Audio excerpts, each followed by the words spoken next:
Saat dinikahi Chef Rayolandi, Via Valen ungkap momen kocak pertama kali masuk kamar pengantin. Pedangdut Via Valen menceritakan momen lucunya ketika pertama kali masuk ke kamar pengantin. Mendengar cerita tersebut, Irfan Hakim, Indra Bekti, dan Ramzi bahkan tak kuasa menahan tawanya. Momen ini diceritakan Via setelah sah menjadi istri sang kekasih hati Chef Rayolandi. Seperti diketahui, Via Valen dan Chef Rayolandi resmi menikah pada hari Jumat 15 Juli 2022 sekitar pukul 8.40 waktu Indonesia Barat. Gelaran akad nikah Via Valen dan Chef Ra diselenggarakan di Hotel JW Marriott Surabaya, Jawa Timur, tepatnya di area poolside outdoor.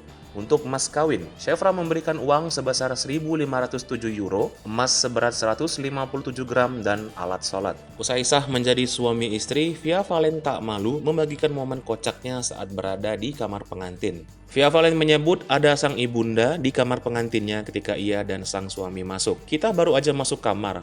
Hayo, sek, jangan dulu, buru-buru aja.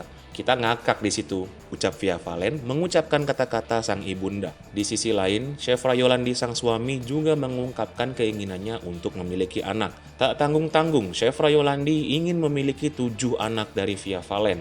Hal ini pun disepakati sang istri yang juga ingin memiliki banyak anak. Via beralasan ingin memiliki banyak anak dengan alasan agar suasana di rumahnya tidak sepi.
Hai pemirsa Sri Popo TV, jangan lupa komen, like, dan subscribe, serta tonton terus berita-berita terupdate lainnya ya.